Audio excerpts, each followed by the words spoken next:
Hello all, and welcome to tonight's whiskey review.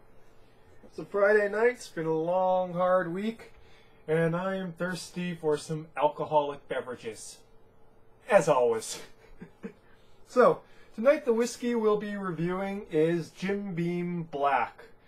They subtitle this, they're double-aged, as it is aged 8 years instead of the 4 years of the typical Jim Beam white label. Now, Jim Beam is, of course, one of the largest distillers of bourbon in the world. They're usually not considered craft by any means, but I have to say this is a pretty decent sipping bourbon. So let's read the back. Our premium 86 proof double-aged bourbon spends 8 years in new charred white oak barrels. That's twice as long as original Jim Beam. And it's those 4 extra years of aging that give Jim Beam Black its unique full-bodied flavor with smooth caramel and warm oak notes. So, 86 proof, that's about like, I believe about 43% alcohol. I forgot my math. So, at around $20, I got this for a little under $20 a bottle. It's, you know, I would definitely classify it as middle shelf as opposed to bottom shelf.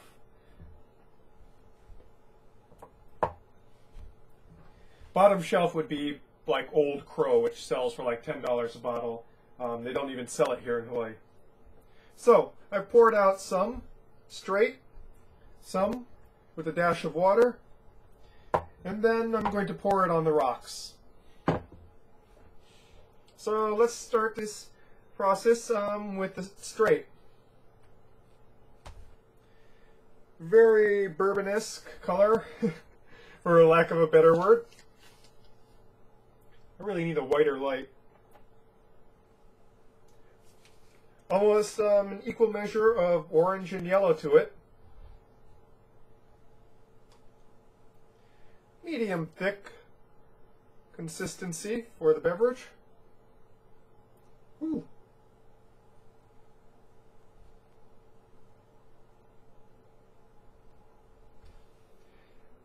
Very sweet smelling. Get a hit of caramel and vanilla. Underneath that, a wood backbone, and a bit of alcohol heat. It's not completely clean. It's a bit. It kind of burns up the nostrils a little bit, but not a whole lot.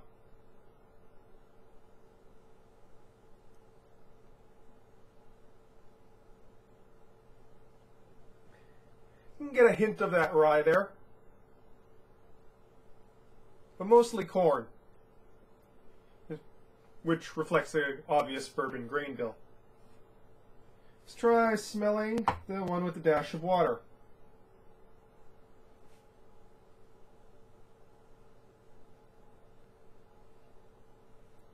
Even with a very little amount of water, it comes a lot more mellow smelling.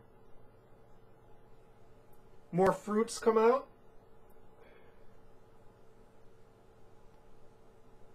Almost minty-like notes to the end of the smell.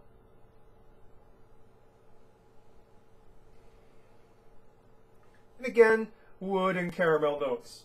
So basically, archetypical bourbon. Let's go with the straight.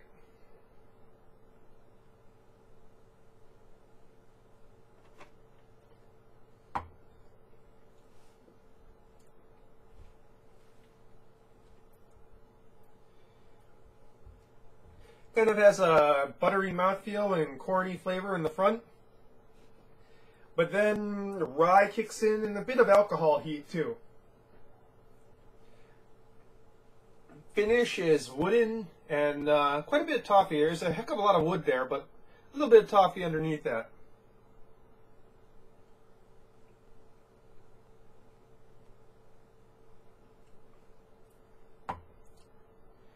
Definitely get a whole bunch of corn with a touch of rye there. and a bit of alcohol heat. It burns as it goes down. But nothing really offensive. Let's get some water in here.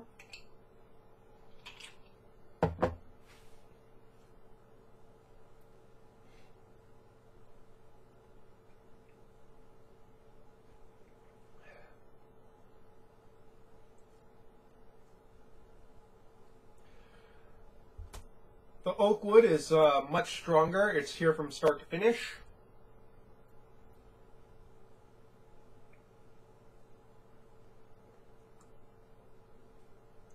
A little bit of water has definitely tamed that alcohol heat down by several notches, and you're left with a sort of rye pepperiness to the finish.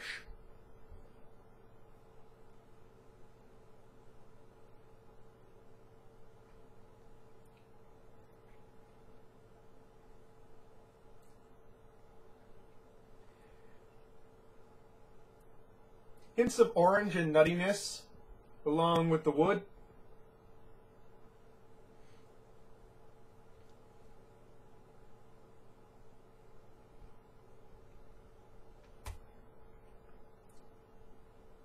Still a bit of corn in the front, and the sweetness becomes much more apparent with the addition of water.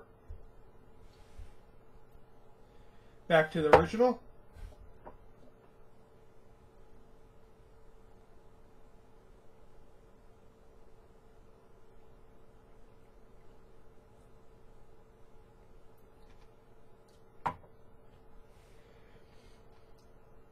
I find the original a bit too hot.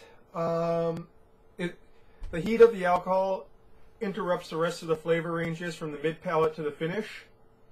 So I actually prefer it with a dash of water.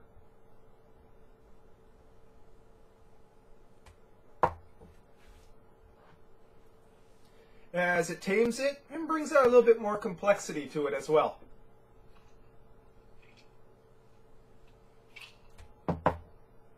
Now, I'm not a big fan of having whiskey on the rocks, but being that this is not a top shelf whiskey that's meant for sipping, it's one meant to be drunk in situations, I'm going to go and have it on the rocks, see how it's like. So I'm going to pour the remainder of these two into the glass.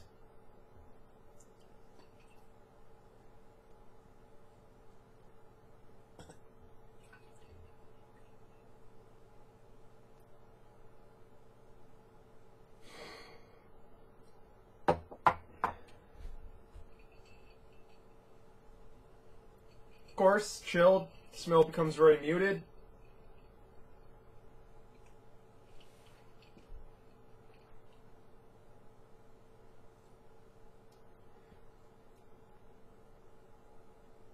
Sweet, and the char on the oak is really starting to come out now, but most of the rest of the nuance is gone.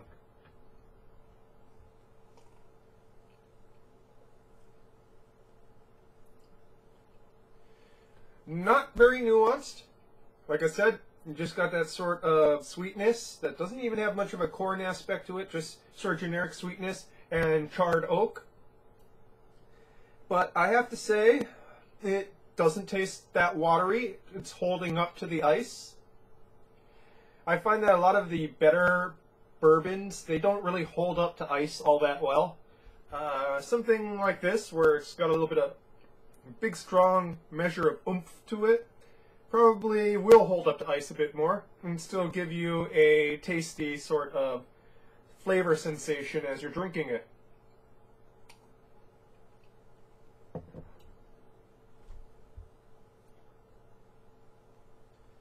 A lot of the reviews sort of said it wasn't that good on the rocks, but you know what? I actually am enjoying this on the rocks. I am enjoying it as much as with a dash of water.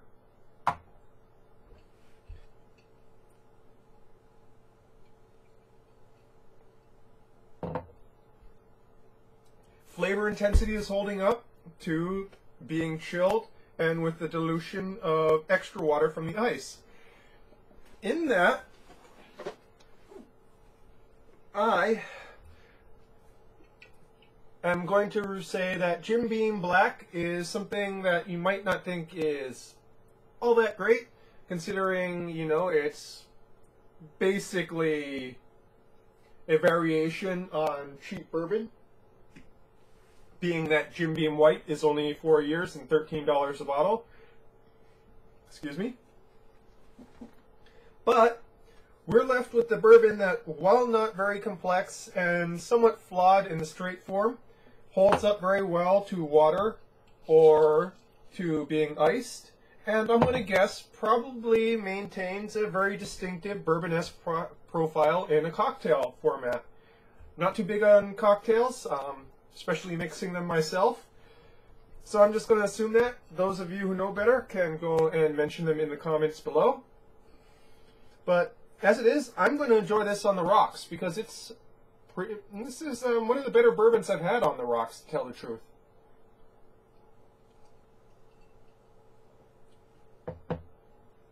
So folks, that's your whiskey review for the night.